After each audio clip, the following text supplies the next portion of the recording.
Welcome to the Amazon Legends podcast, where we have real stories about making it big on Amazon. Our guests are CEOs of large companies and entrepreneurs who became powerful sellers, also experts specializing in helping sellers, and both former and current Amazon employees who will give us an insight from behind the scenes. Here's your host, Nick Urison.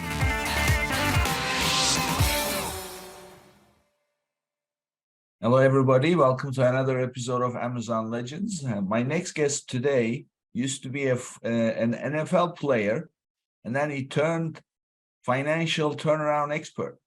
So he started working with companies, making them successful. Today, he's the CEO of Micromark, which is a 94-year-old mail order and internet retail company. And when he's not working, naturally, he's a sports fan, but ironically, he's also a passionate cook, but not a chef. He told me, I'm not a chef, but I love cooking. He's fond of his new grandson, and also, unlike anybody else that I've had so far, he actually teaches Amazon at his local college, Seton Hall. So with that, welcome to the show, Chaz. Chaz Fox, everybody, and say hello. And hi, Chaz. Hello, great to be here. I've seen some of the previous guests, and it's quite a list, and I'm just honored to be a part of the show.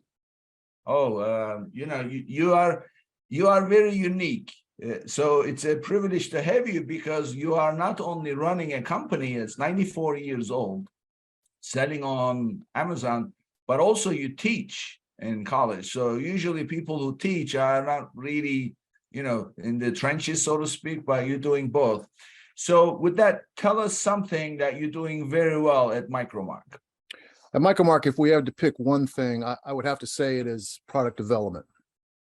And tell us more about why you are so good at product development. Well, there's three reasons, I think. I like to focus on a team aspect, bringing a team together that doesn't work full-time in product development, but is just doing teamwork. You have to have a process that's steady, and you have to manage it. So team, process, and management. Okay, so what I'm hearing is, first of all, you are, Micromark is in power tools, right? So that's what you guys do.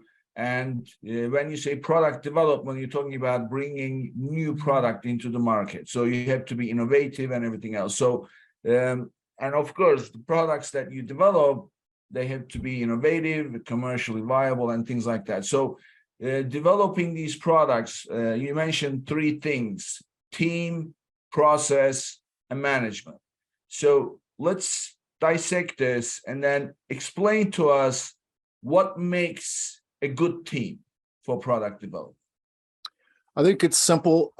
It's bringing in different perspectives. So when I come into a company to do a financial turnaround, one of the first things I do is put together a product development team from various departments, from people from various departments in the building, and they're seeing the world from a customer's perspective in different vantage points.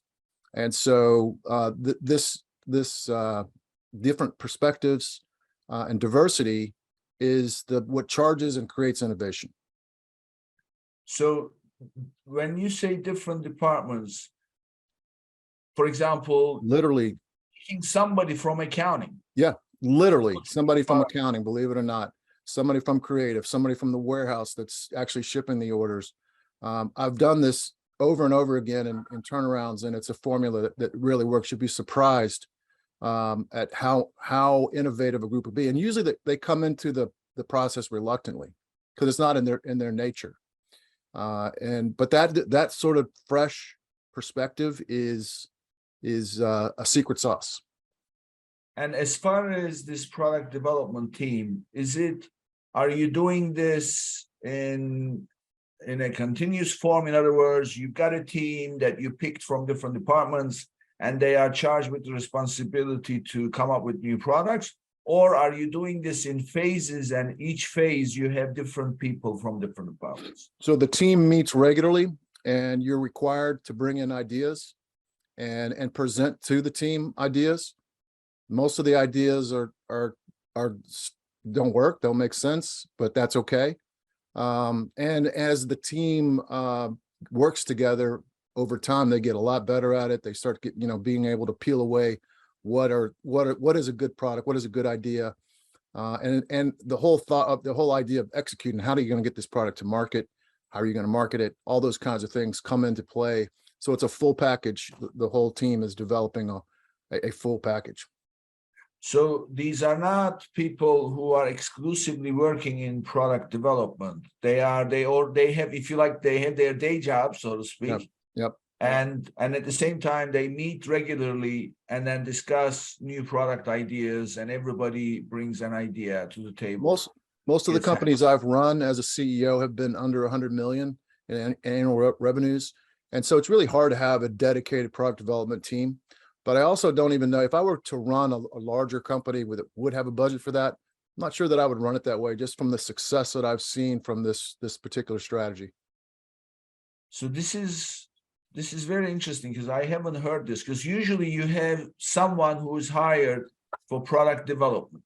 That's right. And this person is the person who is technically minded, so to speak. He understands the development process, the molding, and all that stuff. But that's not what I'm hearing from you, right? So that's not what you have. No, you really need to have different perspectives. Now, all that has to get done, and that expertise has to be available either internally or externally. There's lots of different ways to introduce a new product. In fact, I wrote a book called How to Turn Your Idea into a Successful Product. And it's done really well on Amazon, believe it or not. But this book sort of outlines all the different techniques for developing a new product. Sometimes you're just taking an existing product that's made by somebody else and improving upon it with some sort of collaborative relationship. That a lot of times can come from a foreign country. You can do some scouting around in foreign countries and find some products like that just aren't ready for the American market, that you can make ready for it. A lot of the ideas that we've come up with are completely designed and executed and manufactured here in Berkeley Heights, New Jersey. So we do the whole thing in-house. A lot of ideas are just ideas, and we pass them on to an engineer that is able to shop manufacturing operations throughout the world, even in the US, and find the right fit. And then we get prototypes and sort of kick it back and forth. And so everything in between. A lot of times you take an existing product and just make a complement for it, or make it improve it in some way.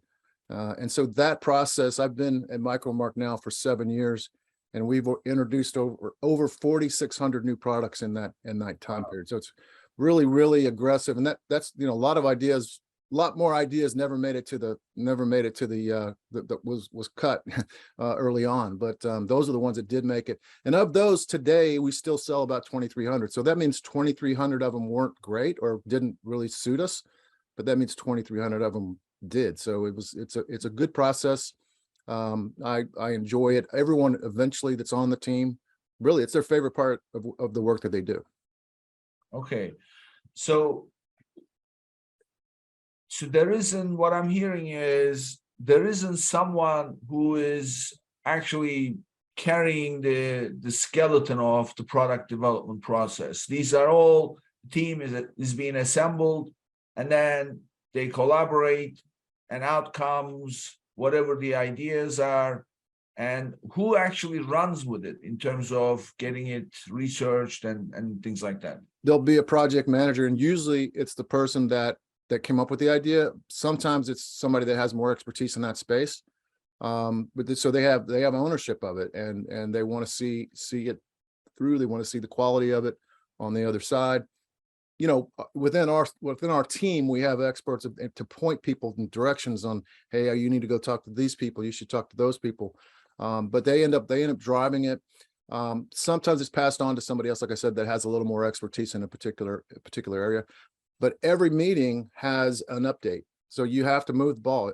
You have a meeting every 2 weeks.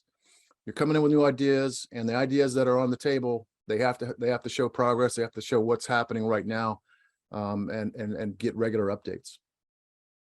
I understand. Okay. All right. I understand now. So there isn't really one designated person, and who comes up with the idea that's embraced and sounds like a good idea becomes the project manager unless it's specific expertise. And so that means that everybody at some point becomes project manager, right? Yep, that's pretty much the case. There may be an individual or two that doesn't, but it's mostly, yeah, almost everybody ends up being a project manager. And then knowing what that's like, they know how to contribute better when they're not the project manager, how to help solve problems from the outside too. Okay, this reminds me of something that I was a part of. There's a business organization called Entrepreneurs Organization, EO for short, and it's a global organization. And when you join, you have to join a forum. A forum is 8 to 10 people, and then you meet every month. You meet, and meeting lasts 4 hours, and then you present. Yeah. So when you present, that is an intense presentation about a challenge you have. Yeah. But the interesting thing is, you always have a coach. So guess who the coach is that preps you for that presentation? Because the core problem is not always what you think it is. It's True. something else, because you're too close to the subject matter. And you, for example, let's say you have a hiring problem. You're looking for somebody and you can't find that person, and that becomes your problem because the work gets backed up. So you say, oh, I can't find a good bookkeeper, for example. But actually, it turns out that you really don't have a hiring process, or you really don't know how to vet these people and things like that, or there's an attitude issue, or whatever the case. So the coach gets this out. Well, guess who the coach is? The other forum, one of the other forum members. Right. So it rotates all the time. So everybody gets to be a coach. Everybody gets to present.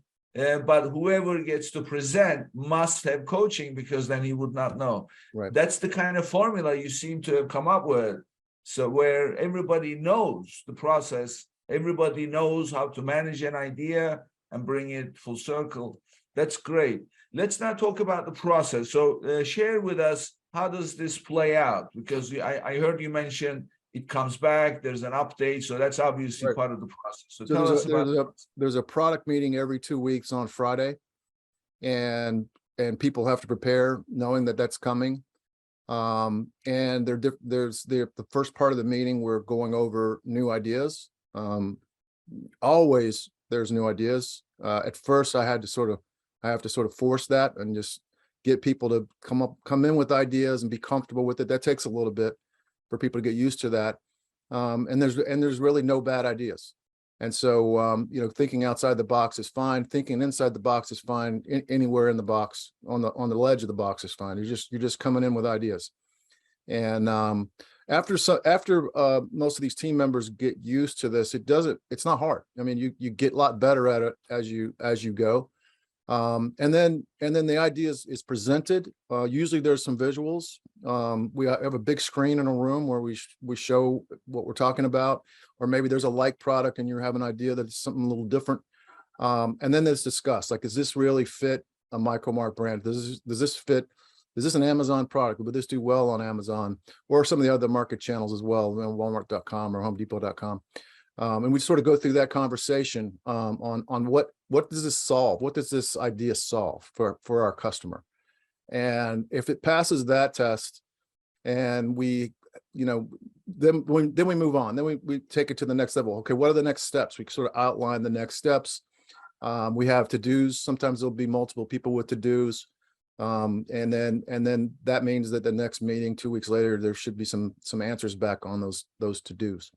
And every project, once it's passed, and I would say 1 in 10 make it to the second level. So there's a lot of ideas that never make it out.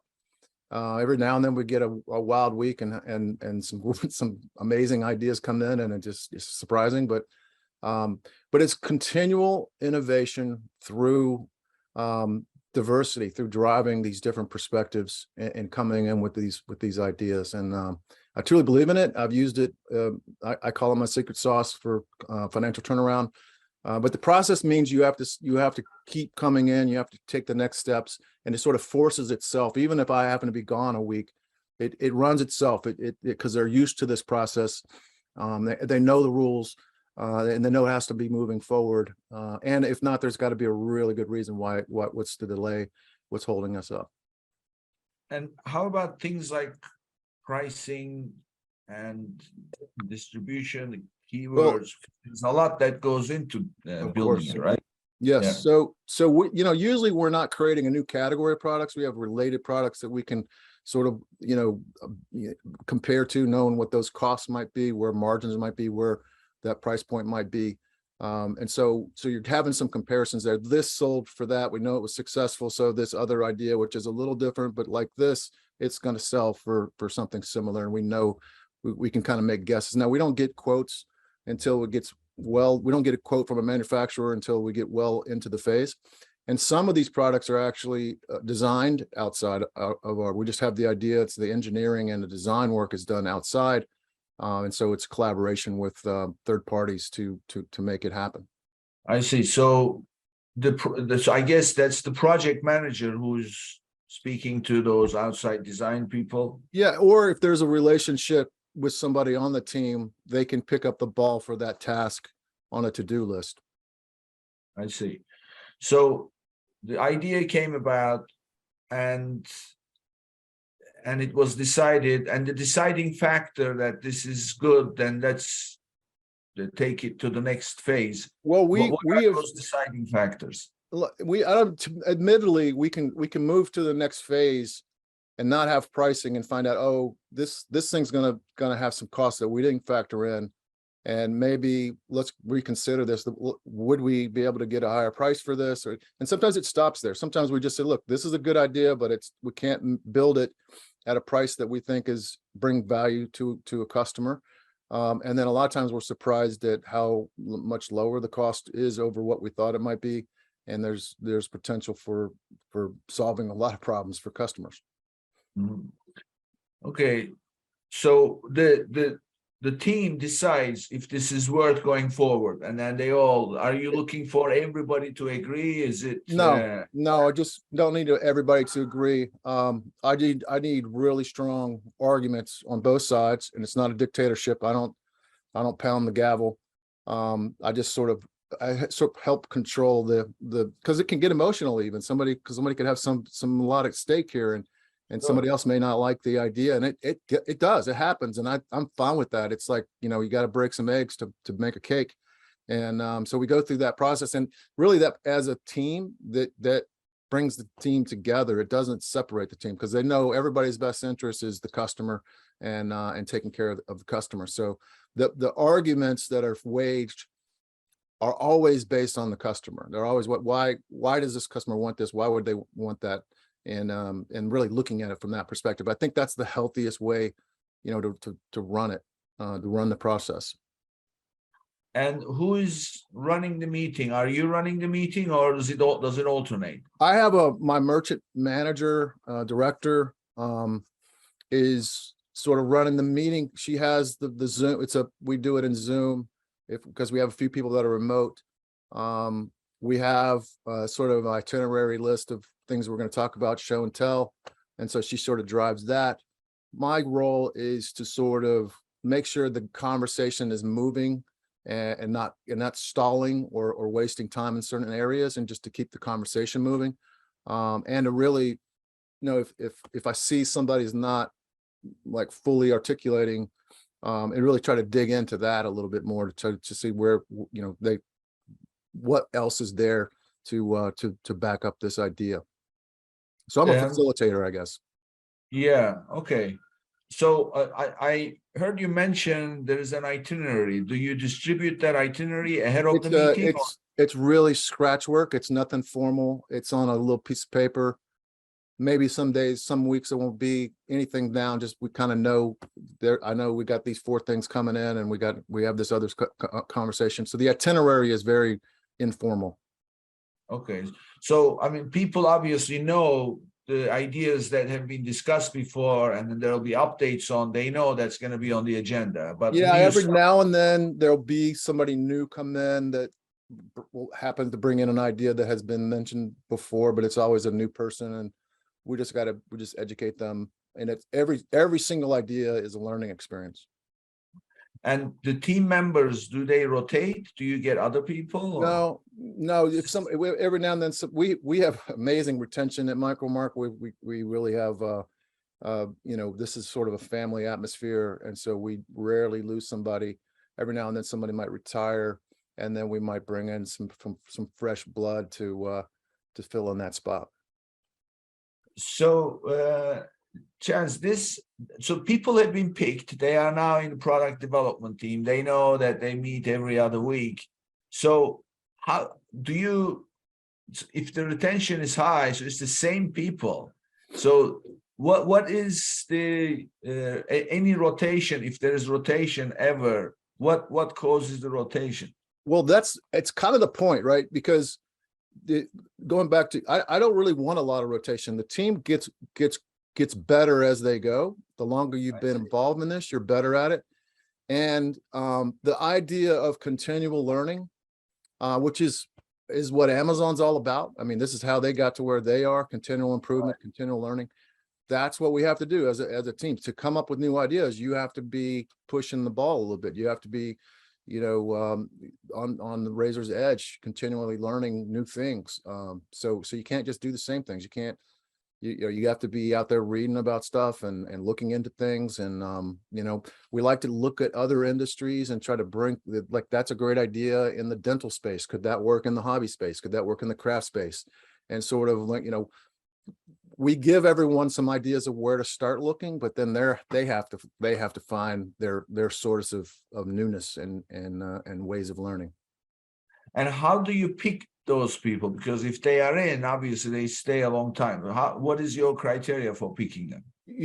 I rarely have. I think maybe once or twice I've asked somebody to leave. And again, I've done this in 3 different companies. So it's really rare, because at first nobody wants to be on the team, and it's kind of a pain. And but really soon, as soon as you get a one really nice product that really started to drive some revenue and get some blood going, and it doesn't take long to do that, the interest peaks, and there's a competitiveness. There's no compensation for being on this committee. There's no extra compensation. It's got its own juice. People are very competitive. They want to come in with ideas. They want to be the one that brought in this home run idea. And I just think it's a natural human instinct to be like that. And if you have a culture like that, you kind of don't want to let it down. Okay, so you just said the magic word that I always look for, is the culture. So you have a culture in the company that has that kind of dynamism, right? So it's always encouraging people to come up with ideas. Well, that's where the management piece comes in. The third piece, and that's me, is to help create that culture and to make sure that culture stays healthy, and allowing people to contribute, in ways that make sense, and encouraging people to step forward. Is my job is to build that culture and to make sure that the culture is headed in the right direction. You build that culture, all the ideas start flooding. They start coming in like crazy, and a lot happens quickly. And so, yeah, I mean, of course, because there's a reason why you are the facilitator of the meeting also, right? So you are the glue that's keeping it all together and keeping it moving forward. Otherwise, individual pieces on their own, they don't always work. Yeah, everybody has their own personalities and their own ways of dealing with people, and the way people talk to each other doesn't always work for other people. So you just gotta work through that. Sometimes I have some one-on-ones outside the meeting just to give someone's perspective that maybe was looking at it, and looking at the way somebody spoke to them in a certain way. But all of this is just sort of like building this team. It has a lot. It's like, I gotta think that my athletic background, playing football and a lot of sports, help create sort of this team thinking. And I've been on some just amazing championship teams that did really well, especially in college. And I know what that culture, I saw how that culture was built, and I saw how it was self-enforced. Like somebody got out of the culture. It wasn't the head coach that had to come in and solve that problem. The team took care of that problem. And that's really what you want to build, because you can't see everything as a leader.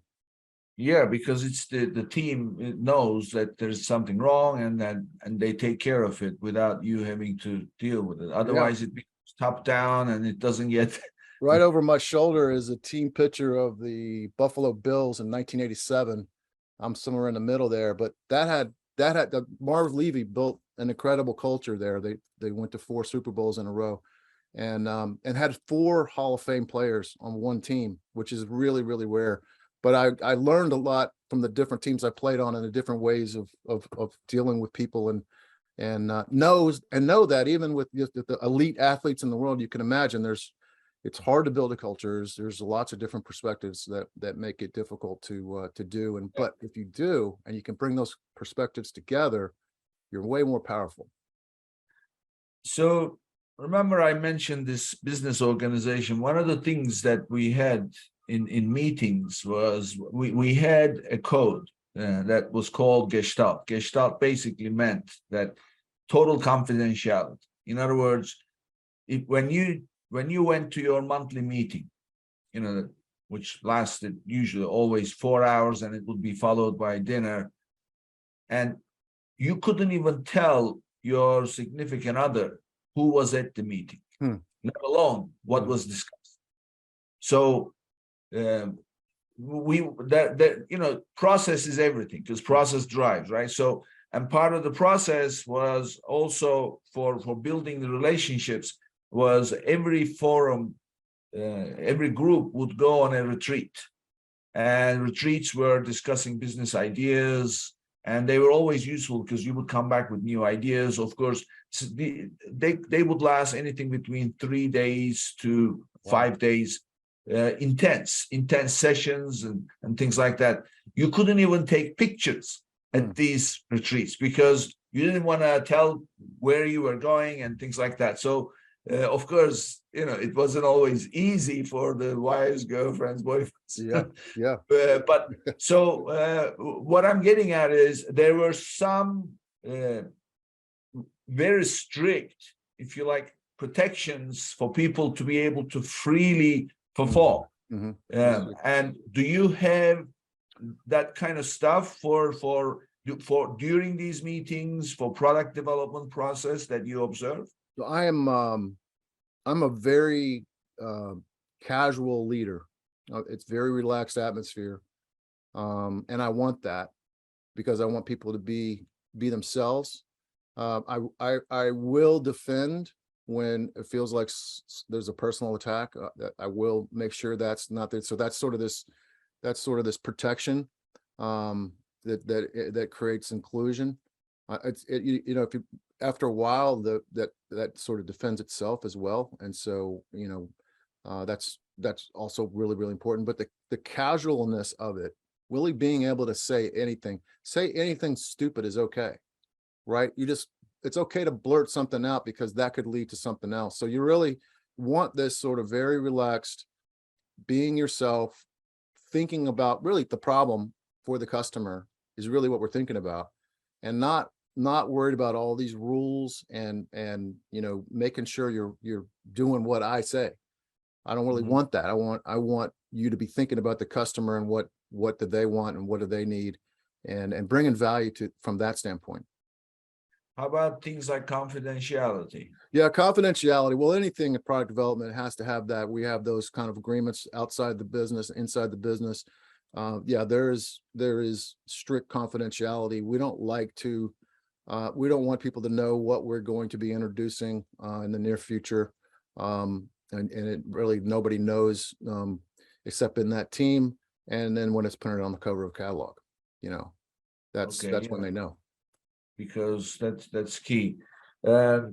So one of the things that's always very hard to manage is egos. So how do you deal with people's egos? Well, egos are good, right? Egos will drive you. Egos will push you, right? So I don't mind egos. I just want respect. As long as there's respect, and there can be And we do have egos. And I think sometimes the people that have the egos are coming in with the most ideas because they're really driven. They want to prove themselves. So I don't mind an ego. Of course, playing in sports, there's dealing with a lot of egos. So I'm used to that, Oh, yeah. and that's okay. And I really don't have a problem with egos and all of that stuff. Just as long as there's personal respect. Okay, cool. So let's now talk about the measuring the success of the product development team. So how do you have any metrics? Do you track any metrics, or that says, oh, this is what success looks like? This is the threshold, benchmarks, and things like that? Yes, but I want to couch this. Okay, so yes, we do, and I'll tell you what they are. But the other thing that I've learned, I think, is as important and is impossible to track, except from the top line basis, and that is new product drives revenue. It drives revenue from the sale of new products, but it also drives attention units and gets people to your site, and people look at stuff and they'll buy existing products. So we saw when we really hit this new product development task, we had products that we would sell 3,000 of a year for the last 30 years, same product. And we thought, well, 3,000 a year is about it. That's what it's going to be, and that's what it is. And as we've introduced these new products, all of a sudden we're selling 5,000 of these a year. So this is an old product driven. The only thing that changed was the new product development. This is an old product driven by new product. And that's what I say that's why I don't mind those 2,300 of the 4,600 that I would call a failure.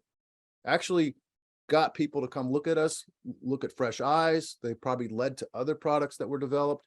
And so I just think the process itself is self-fulfilling. It'll heal all ails in a company. And that's why in a financial turnaround, it's key, because it drives new product, it drives old product. But we of course look at, what the revenue, the profit margin. We look at complementary products like that also sold with it, that a lot of times go with it. That's stuff that already exists. We track all that. We only do that on an annual basis. It's not something we're tracking. We have a lot of KPIs that we track weekly, daily even. But this one we sort of track annually. Of course, all of us that have introduced products, we're doing our own tracking of our own products to, since we got our egos, we want to see that, his is doing better than mine and I want to do better than him. But all of that is what we track. And because if you don't track, you're not gonna do. So yeah. So when you are tracking, are you tracking units sold or revenue or net profit, or all of those things, and we really like to see when a new product cracks into our top 20. So we're a 20-80% company, just like most companies, and when we get some new products in that 20%, which is most of the time, I mean, I would say a lot of the time it is. So that's like a success. That's like you got a ribbon. Then if you get your product into a top 20% selling product, either in revenue or in units, then you've got a winner. Mm-hmm. Also, the final place is in the top 10. If you're making it into the top 10, which right now our top 10 has 7 new products in it out of the 10. So they obviously they were successful products. So, and that's what I hear when I'm hearing somebody talking about this in the kitchen or whatever. It's like, how many do you have in the top 10? When you get that sort of thing going, that sort of juice going, it's good. It runs itself. Yeah.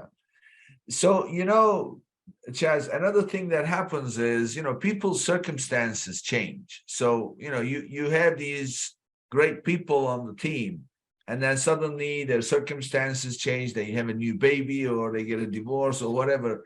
So how do you the sensitive situations? And of course, you don't want to really add to the problem because the potential of the person. How do you deal with situations like that? Well, sometimes situations like that I'm aware of, and they're even more creative for whatever reason. I'm not coming in with, I need this now to that person. that they sort of drive themselves. They're sort of self-police. The group is, you know, everybody goes through stuff. And so, and it's okay if you have a period where, you know, it's not your normal production. And there's really not major repercussions for that. But we've never had somebody that sort of gave up in this process. They really want to participate. This is the funnest part of most of the work that they do. Everybody wants to be on this team. It's sort of envied a little bit, and I want that to be the case. And so, yeah, I don't know that we've seen, you know, we've seen down in production, just like because humans go through stuff. But as a group, it's really not. We might have better quarters here and there because we one major product or something, but overall, this process has been very, very steady. Mhm. As far as the end result, talk to us a little bit about launching these products on Amazon, because as you know, Amazon process is very tedious. You have to do all the research. Walk us through from the idea. Now you got everything else done and the items have been produced.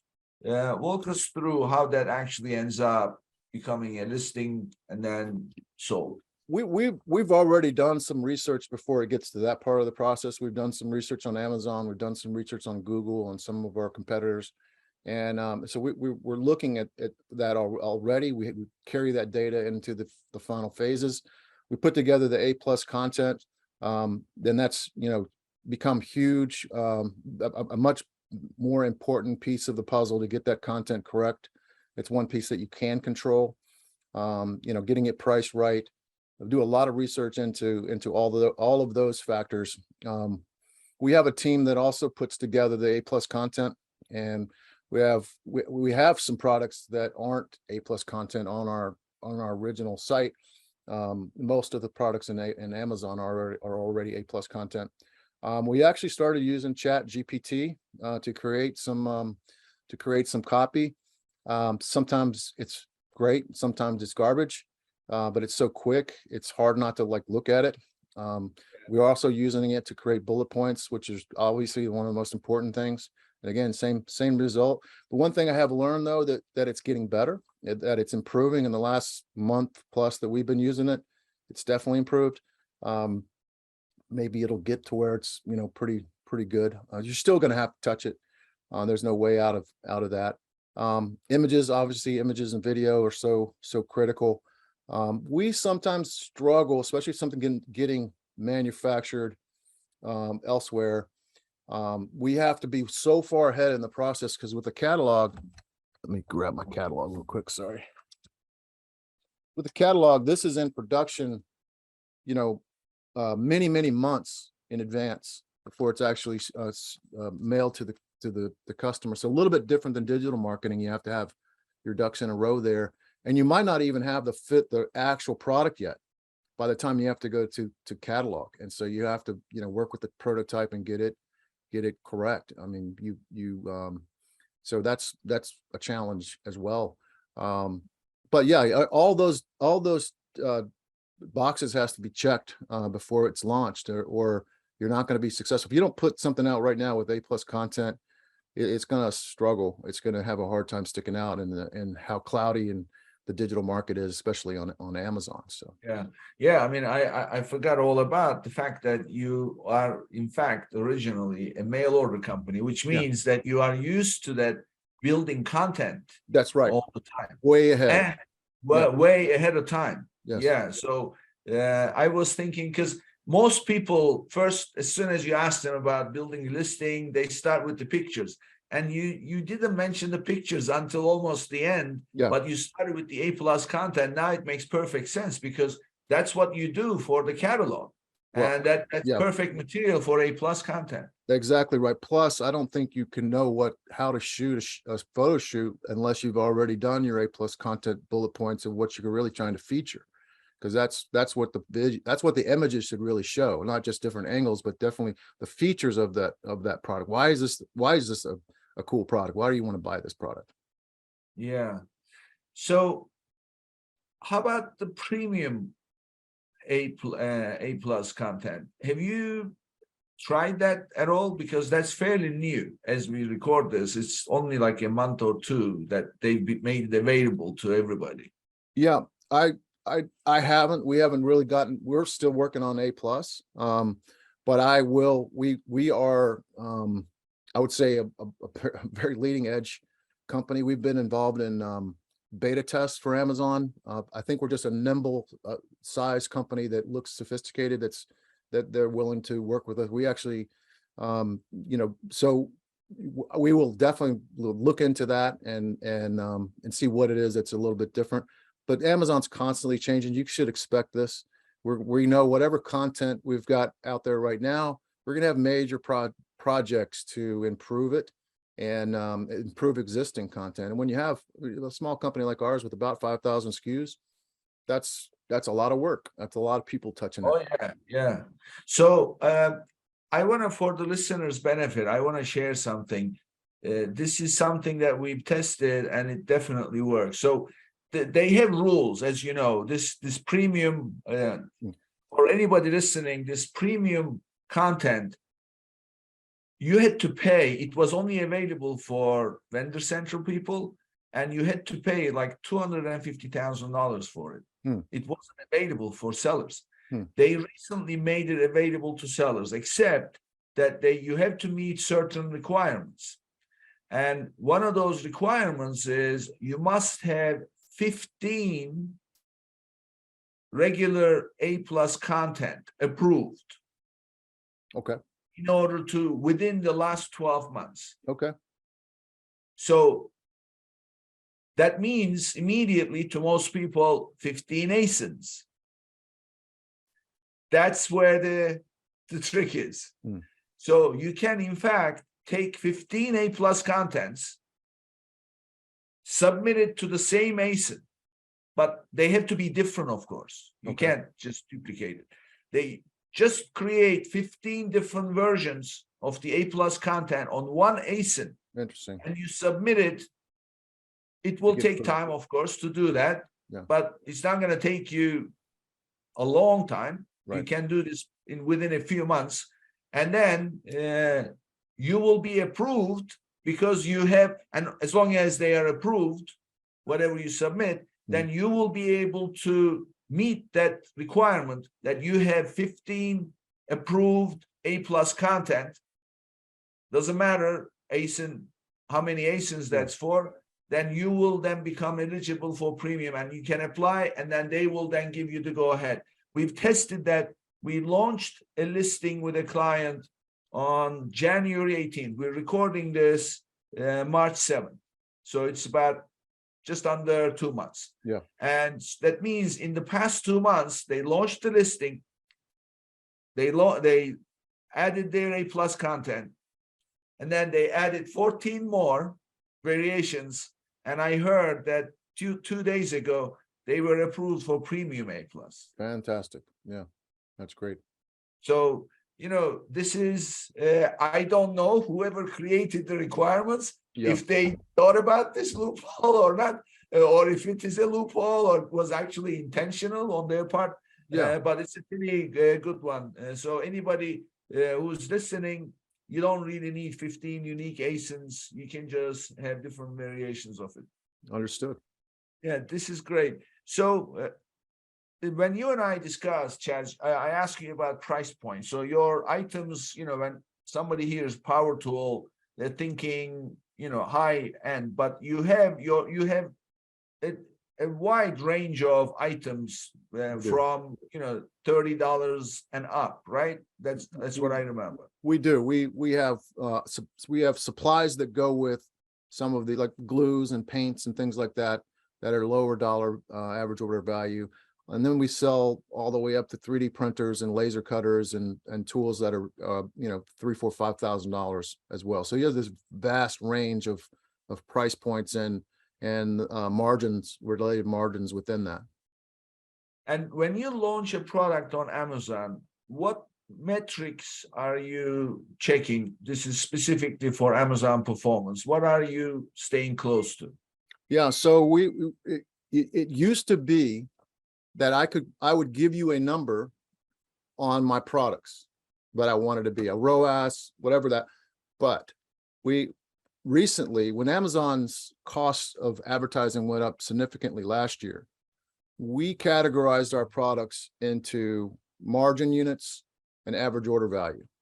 And within those categories, we looked at acceptable ad spends or no ad spends in some cases. Just so, and then so that sort of shuffled the deck, right? Because there's no one place here. We could have a ROAS of 3, we could have a ROAS of 10, right? It just depends on the product. So, but I can spend more where I have more margin. If I need to push a product up in a particular category to win it, we can spend a little bit more. We can cut the price down a little bit. We can play with that. So we're playing with more levers than we used to by putting these products in what I call buckets.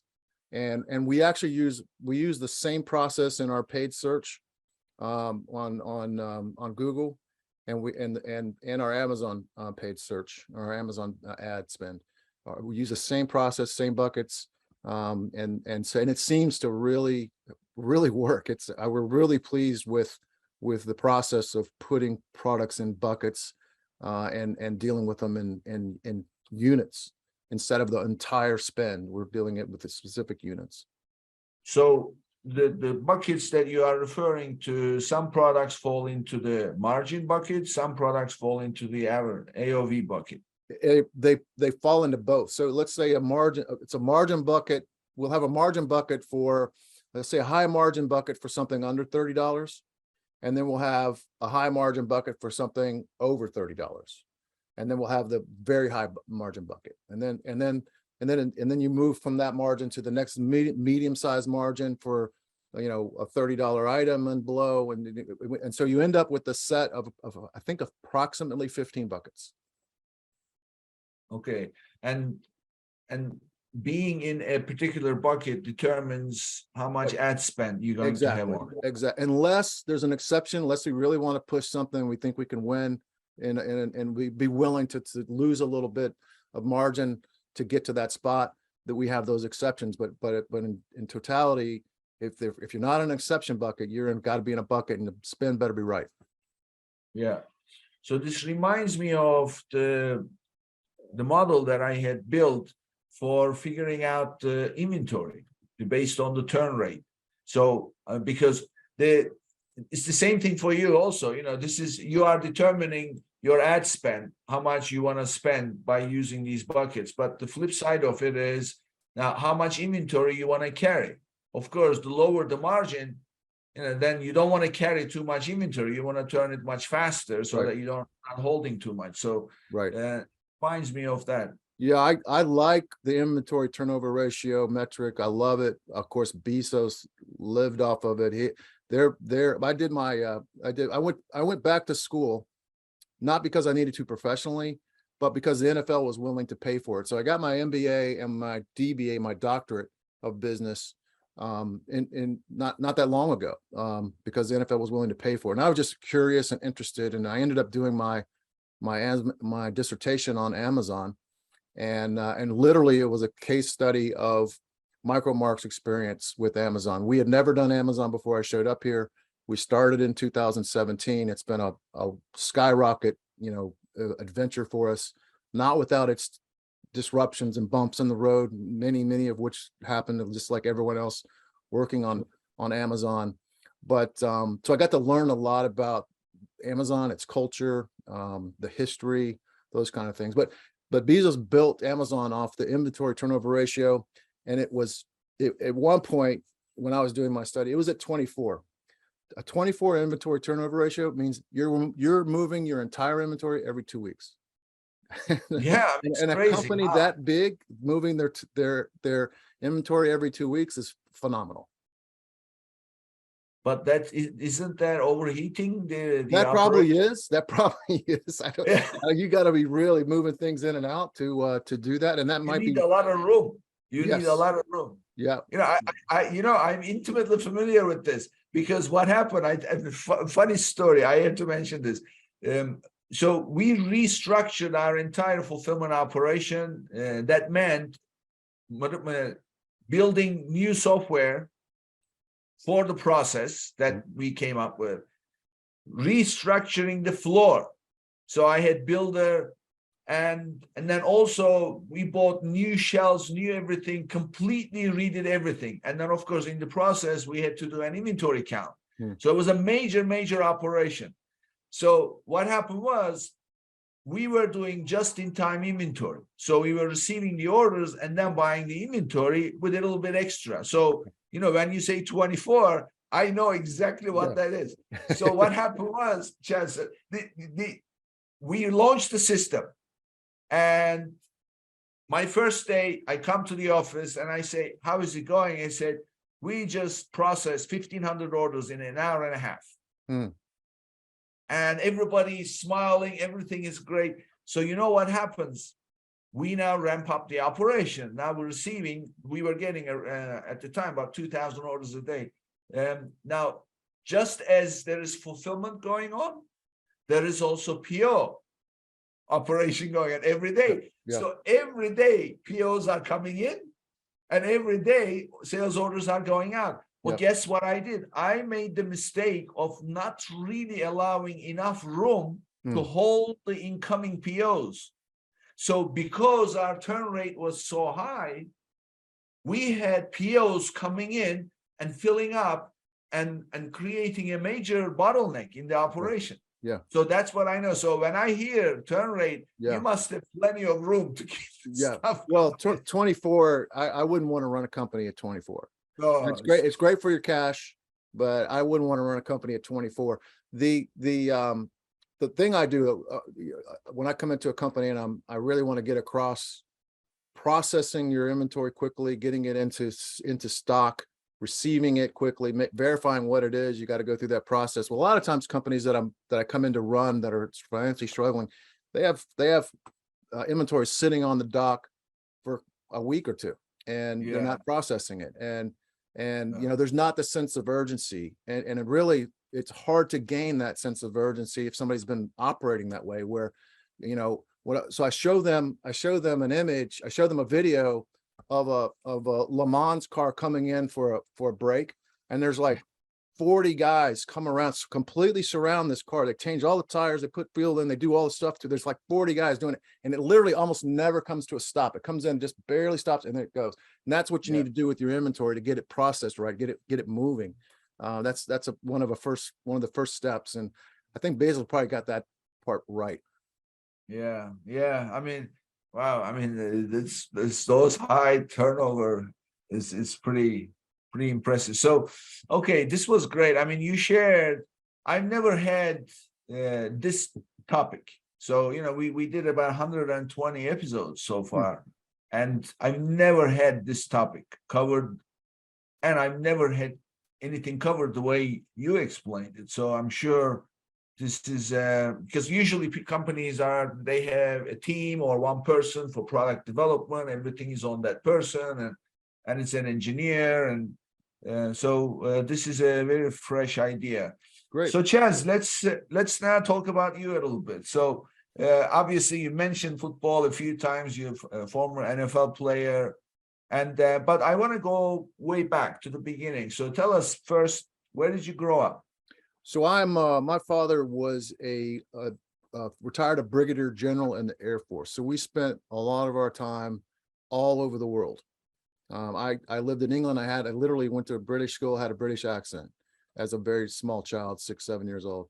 Lived in Germany, lived all over the country. I think that experience sort of helped guide my professional career, because when you come into an organization that's been struggling and your job is to turn it around financially, you have to come in and sort of get your bearings. And every time I moved from a place that I loved, I moved to a new place. Took a while to get adjusted. You got to get adjusted to the bearings. You don't want to just come in and act like you run the show. I got used to observing and watching what people do and what people do together and those kinds of things. And I think that prepared me for my future. I ended up going to high school in South Dakota, and I went to college at Furman, which is a small school in South Carolina. Really good football program there, and never intended to play, pro football, but I just worked at it a lot. I wrote another book called You Can't Be Too Fast. And I wrote it in 1989. And it was my experience with improving speed, because to me, I played wide receiver, and to be on the field, they want guys that are fast. So speed's a plus. You can't be too fast. But I wasn't that fast, and I worked at it. And I just made it part of my everyday thing. And I got faster, and I ended up being a track star and have some records at Furman. And speed really helped me, get into the NFL, play college football, those kinds of things. But that's sort of incremental process, right? You don't work on speed and get results instantly. It takes years and years and years, and you got to know that it's coming. And there's a lot of this sports stuff that I learned that I think really is applicable to business. There's no doubt about that. My DBA, my cognate is strategic management, which is a fairly new cognate, and one that's up and rising, and for just cause. I mean, so there's so much change going on, and the need for almost daily strategic management is really, really critical. And we know that's the case on Amazon as well. Oh yeah, yeah. So tell me, moving around so much, because of your father's job, because you make friends, and then by the time you build those relationships, it's time to move. What was that like? Well, it's horrible, especially for a kid. But it also, you grow up, right? You get closer to your family. You learn to focus on, what's right. What are the steps you need to do personally to be better in the next environment that you're going to. But once I got to high school, I have kept lifelong friends from high school, even though it was in South Dakota. We've been able to stay in touch, and of course, college. We have a group of 19 seniors that played football together. We have no divorces. We're 19-0, which is pretty unusual for people in their late 50s. And we won a lot of rings. We had a lot of victories. Really close with those people, and great to have lifelong friends like that. So I do have lifelong friends, but not from when I was 6. So that moving around all the time, that must have conditioned you to embrace change rather than complain about it, right? And adapt quickly. I'm blessed that I had that experience. I don't think that would come natural to anybody. You're sort of forced into it, and you move from England to Germany.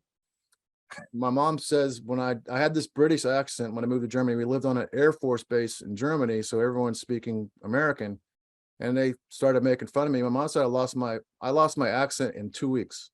I had no British accent in 2 weeks. I completely went American, so I wouldn't be made fun of. So that sort of, it's just the changes that we see now. I keep saying this, but the changes that we see now are all the time. So we used to set it and forget it in business, and come back and look at the results. It is just not that way anymore. And this experience of moving certainly helped me be that type of person. It came natural to me in business. So I have something I want to ask you. I wonder if you know. Have you ever heard of the term third culture kid? Third culture kid. I've heard of that term. I think that I've been called that, maybe. TCK. Yeah. You are a TCK. Yeah, I guess you are the very definition of TCK. Yeah. I wear that badge with honor. Exactly, and you should. I didn't know that, because I happen to be a TCK too. Okay, that's great. So people ask me, one of the things that people TCKs struggle with when they are asked is, where are you from? Because they lived all over, and they're like, they become confused, and they don't know what to answer. That's not really a fair question. It is not, because it puts you in a real tailspin. I don't know what to answer. So TCKs, and another thing that this would apply to you too, because you were all over. Maybe you don't maintain contact anymore, but TCKs have at least 4 time zones set up on their computer. Yeah, I'm that way, and that's true. And so when I travel, it's no big deal. Yeah, and another one is TCKs start to get birthday wishes a day before their birthday. You get that? That's a good one. Yeah, I get that. Yeah. Yeah, because you've got somebody in a different It's already time my, zone. yeah, it's already my birthday. That's right. That's great. It's already your birthday. Yeah. Yeah, I mean, this TCK. I had a gentleman on the show. I forgot his name, but he owned a venture capital fund. He had Mark Thoman is his name, Thomann, and his father was a diplomat. Oh, yeah. And he was all over as a kid, and of course, constantly changing and adapting to new business models and everything else. And I'm thinking, and I said, and I didn't know this right at the end of the show, but as he told me his experiences, building the fund and modifying and everything else, I said, if you travel when you were a kid, if you traveled around, lived in multiple places, and then he says, how did you know? My father was a diplomat. I said, everything you are explaining to me, you are a change master. That's what you are, because that's what you become. Financial turnaround, it's always a change. That's right. And No, here, it's usually painful. Yes. yes, Nobody wants to do it. The culture doesn't want to do it. So you have to Nobody change the culture too. Yeah, this is great. So it's, you are the second TCK I met through the show. Okay. 120. We have to form a club because I'm with you. We'll that would be a good club. Probably very good club. Probably learn a lot in that club. Oh yeah. So I'm gonna build a core TCK group in the Amazon Legends. This was great, Chaz. So tell us, how can people reach you? Give us your contact information. Yeah. So my I'll just give my Gmail is Fox Fox Chaz CHAS @gmail.com. I have a website at chazfox.net. Of course, Micromark, if you want to look at our company, we have a really cool company. If you're into tools and into hobbies, into precision crafts, really unique company. I'm really proud to be a part of it. That's at micromark.com. If you want to email us there. It's info@micromark.com. If you want to try out us, coupon code of Legends 15. Legends 15 coupon code will give you 15% off to try us out. Available for anybody out there listening. If you want to try our Amazon, it's 10 Legends. 10 Legends. There's a 10% on Amazon. So try us out. It's kind of fun stuff. If there's a tool person out there. I'm sure people get into tools. They buy tools. They don't even know what it's for. They just think it's cool looking. And it's always cool. There's such a broad, it's a neat thing. Some of these hobbies are very, very high end. Very fun to watch. Yeah, great. Thank you, Chaz. This was a pleasure, and I'm sure people have learned a lot. And I'm definitely gonna use some of your techniques. And thank you for being here. It's a real honor to be here. Thank you for your time, and you have a great show. Thank you. And this brings us to the end of another episode, and I'll see you on the next one. Thank you for tuning in to today's episode. Be sure and subscribe, rate, and review our show. And be sure and share an episode with a friend. And thank you so much for being with us today. We'll see you next week here on Amazon Legends.